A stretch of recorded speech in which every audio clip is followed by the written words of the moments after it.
At the 2002 French Grand Prix, two cars went out for qualifying and drove slowly. Not slightly off the pace, not struggling with a setup problem, conspicuously, obviously, deliberately, slowly, in a way that everybody watching understood immediately, and neither of them set a time quick enough to qualify for the race. The team was Arrows, and the reason, according to essentially everyone who has written about it since, was that running the cars in an actual Grand Prix would have cost money the team did not have. Engines wear out, parts break, racing is expensive, and a team with no money cannot afford to race. So they turned up, went through the motions, failed to qualify, and went home. That is one of the bleakest images in the history of the sport, and it is the clearest possible illustration of something that people who follow Formula One casually rarely appreciate. Formula One does not primarily kill teams by beating them, it kills them by outspending them, and then it takes months to die. This is the story of how a Formula One team actually runs out of money, why it happens in the middle of a season rather than neatly at the end of one, and what it looks like from inside when the wages stop. Start with Arrows, because it's the most complete example. Arrows was not a small operation with no history. The team had been in Formula One since the late 70s. It had run good drivers, it had led races, and it had been around long enough to be part of the furniture. By 2002, it was owned and run by Tom Walkinshaw, a well-known and successful motorsport figure who had built a substantial business across several categories. And the 2002 team looked, on paper, viable. They had a Cosworth engine, they had Heinz-Harald Frentzen, a genuinely quick and experienced driver who had finished third in a world championship. They had Enrique Bernoldi, they had sponsorship arrangements in place, and then the money didn't arrive. This is the part that people find hard to picture, because the assumption is that a team either has funding or doesn't. In reality, a Formula One budget is a set of promises spread across a year. Sponsors pay in installments, manufacturers provide support in kind, investors commit to tranches, prize money from the previous season arrives on a schedule, which means the team spends real money now against income that is contracted to arrive later. And if one significant piece of that fails to materialize, you do not simply scale back, you have already spent it. The car for this season was designed last year, the parts were ordered months ago, the staff were hired and are being paid weekly, and the freight for the next 4 flyaway races has already been booked. A Formula One team's costs are almost entirely committed in advance. Its income is almost entirely contingent. That asymmetry is what makes these collapses so fast once they start. So through 2002, the picture at Arrows deteriorated. There were reports of suppliers not being paid, staff wages became irregular. The team was operating in an environment where the people building the car were increasingly unsure they'd be paid for building it. And here is where the situation becomes genuinely absurd. And it's the detail that makes this story stick. A Formula One team is contractually obliged to attend races. There are commercial agreements that require participation, and there are financial consequences for not turning up. So a team that cannot afford to race also, frequently, cannot afford to not race, which produces the French Grand Prix. The reported logic is that Arrows could not afford the engine mileage, the consumables, and the risk of damage that racing entails, but could not simply withdraw either. So the cars went out, ran slowly, missed the qualifying cut, and the team avoided a race weekend's operating costs while having technically attended. The FIA did not accept that quietly. The team was summoned, there were penalties and disputes, and the whole thing became a public humiliation.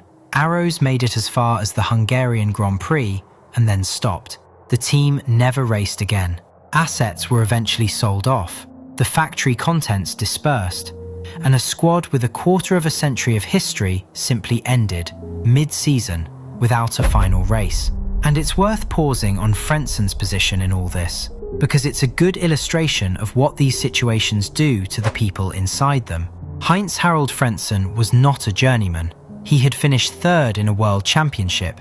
He had won Grand Prix. And he had at one point been considered a genuine future champion. He was, in 2002, a driver of real standing who had signed for a team he had reason to believe was viable. And within months he was in a car that was not being developed, at a team that couldn't reliably pay its people, being asked to participate in a qualifying session that everybody understood was theatre. He left the team before the end. And that's the common shape of it.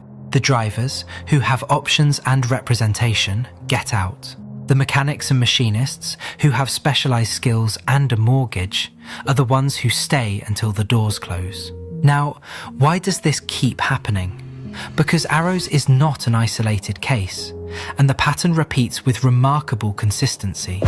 Super Aguri in 2008 made it 4 races into the season before withdrawing. That team had a Honda relationship, a genuine following, and had famously scored points against the odds. The funding structure behind it failed, and it was gone before the European season began. HRT arrived in 2010 as one of 3 new teams and spent 3 seasons at the back before folding entirely at the end of 2012. And in late 2014, in the most striking episode of the modern era, 2 teams entered administration within days of each other. Caterham and Marussia both went into administration in October. Both missed races, and the grid ran with 18 cars for a stretch. Marussia, in a genuinely remarkable turn, was rebuilt as Manor and returned, which almost never happens, and then folded a couple of years later anyway. So this is not one badly run team. It's a structural feature of the sport, and it's worth understanding why. The first reason is that costs in Formula One are not really optional. You might assume a small team can simply spend less and run at the back cheaply, and to a degree they do, but there is an enormous floor cost to being in this sport at all, and it has almost nothing to do with being competitive. You must design and build a car that passes crash tests, which are extremely demanding and require destroying multiple expensive structures to prove compliance. You must transport that operation to 20-odd countries. You must staff a race team, which is 100+ people, even at the smallest end. You must pay for an engine supply. You must run a wind tunnel program, or buy the time. None of that scales down proportionally. A team finishing last spends an enormous amount of money to finish last, because the cost of merely existing legally in the sport is vast. The second reason is where the money comes from, and this is the brutal part. Formula One's prize fund is distributed according to where you finish in the Constructors' Championship.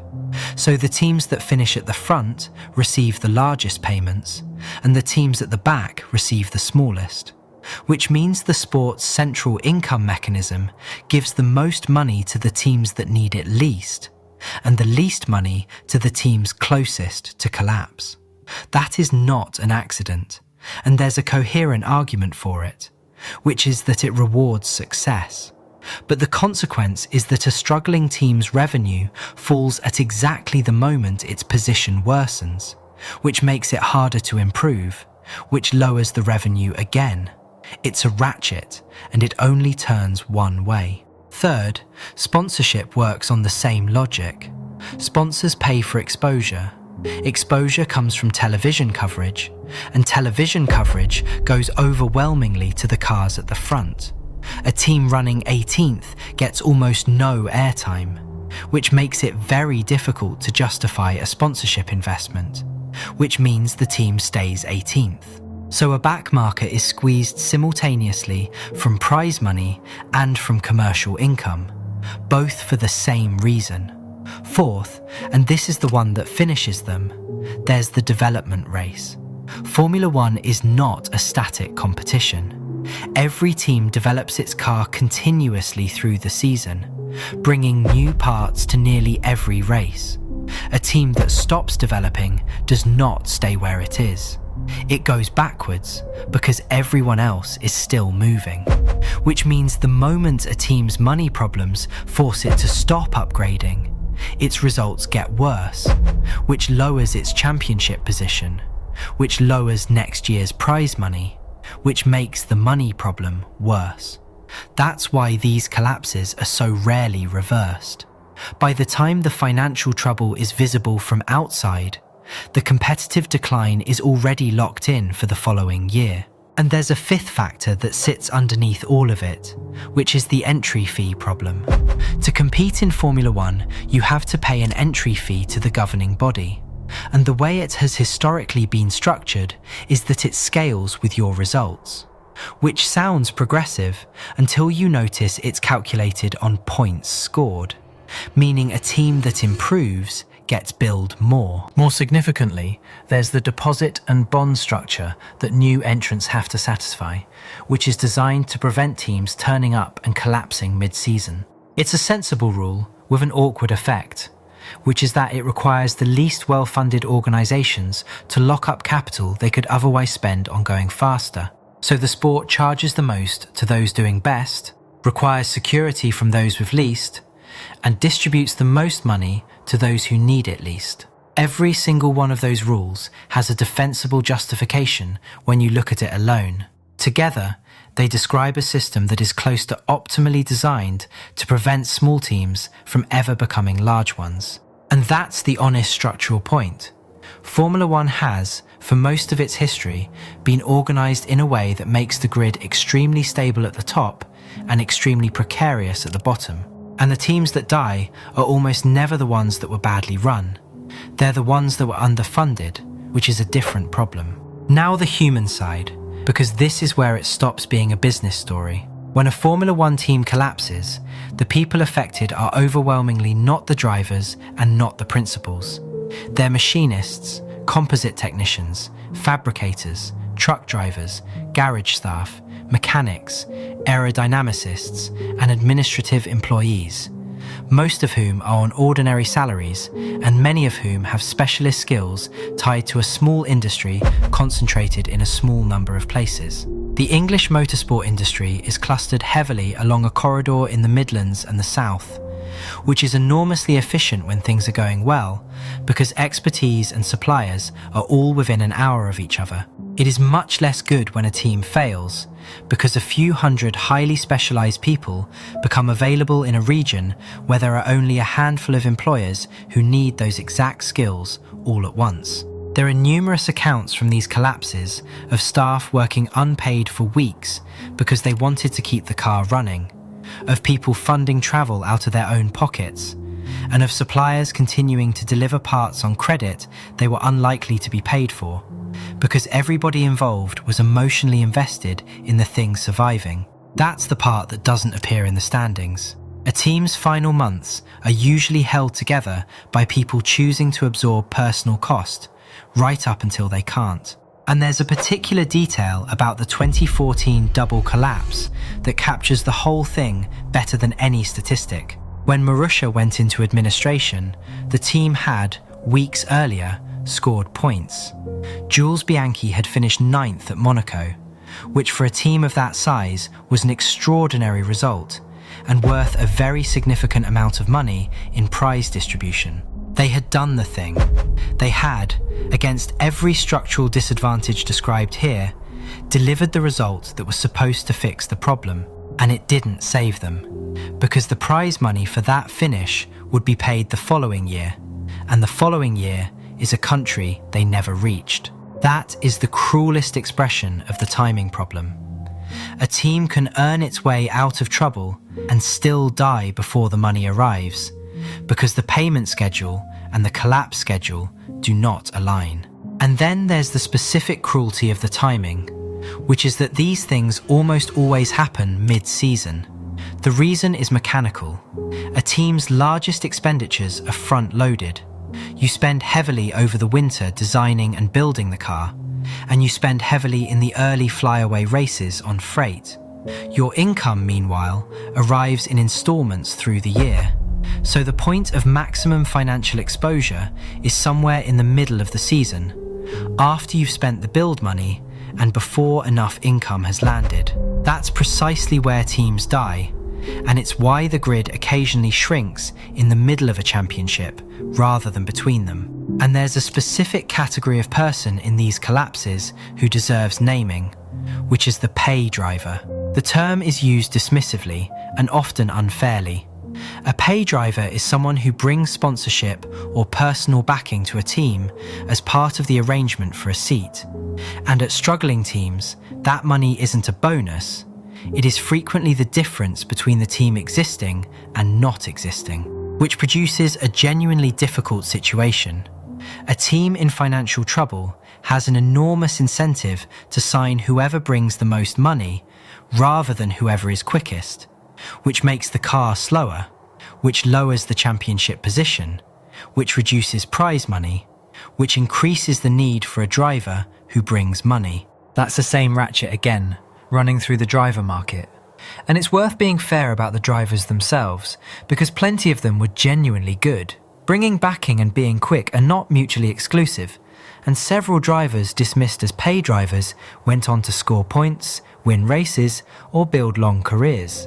The label frequently says more about a driver's nationality and the wealth of their national motorsport market than their ability. But the structural point stands. A sport where the weakest teams are financially obliged to prioritise budget over talent in half their seats is a sport that guarantees the back of the grid stays at the back. So has anything actually changed? Yes, substantially.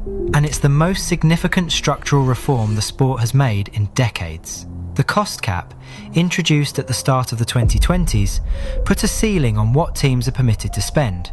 And while the stated purpose was competitive, making it harder for the wealthiest teams to simply outspend everyone, the more important effect may be financial stability. Because a spending ceiling changes what a Formula One team is as a business. Previously, the top teams spent whatever they could raise, which meant the target a smaller team had to hit was effectively unlimited. Now there is a defined number, which means a team's required budget is knowable, which in turn means the enterprise can be valued and financed and sold. And you can see the result in team valuations, which have risen enormously. Entries that were once close to worthless or were sold for nominal sums because they came with liabilities are now valuable assets. That has largely stopped the mid-season collapses. The grid has been stable for years now, which by historical standards is unusual. But it's worth being precise about what was solved. The cost cap didn't make Formula One cheap, it made it predictable. And predictability is what allows outside money to come in, because investors can tolerate a large number far more easily than an unknown one. So the era of a team quietly failing to qualify at a French Grand Prix because it couldn't afford the engine mileage is, for now, over. And it's worth noting what the sport lost along the way, because the names on that casualty list are not nobodies. Arrows raced for a quarter of a century. Brabham, which won world championships and was once run by Bernie Ecclestone, collapsed in the early 90s. Lotus, the team of Chapman and Clark and the ground effect revolution, went through a long decline and disappeared, and the name has since been attached to entirely unrelated entries. Tyrrell, which won championships and built the six-wheeler, was sold and absorbed. March, Ligier, Minardi, Jordan, all gone or transformed beyond recognition. Some of those were absorbed rather than destroyed, and there's a genuine argument that the modern grid contains the DNA of several of them under different names and ownership. The organisation that is now one of the most successful teams in the sport traces its facility and much of its lineage back through several of those failures. But the independent constructor, the small team built by an engineer with a good idea and enough backing to have a go, is essentially extinct. That model built Formula One. Almost every great team on the historical roll started as somebody's workshop, and the sport is now structured in a way that makes it effectively impossible for that to happen again, because the cost of entry, the technical requirements, and the commercial arrangements all assume an organisation of a size that no startup can reach, which is a reasonable trade if what you want is a stable, professional, well-funded championship. It's just worth being clear that it is a trade, and that something was given up. But it's worth remembering that it happened, and that it happened to a team with 25 years of history, in front of everybody, at a Grand Prix, in public. Two cars going deliberately slowly in front of the cameras because racing them properly was a cost the team could no longer bear. There is no more honest picture of what this sport does to the people at the back of it.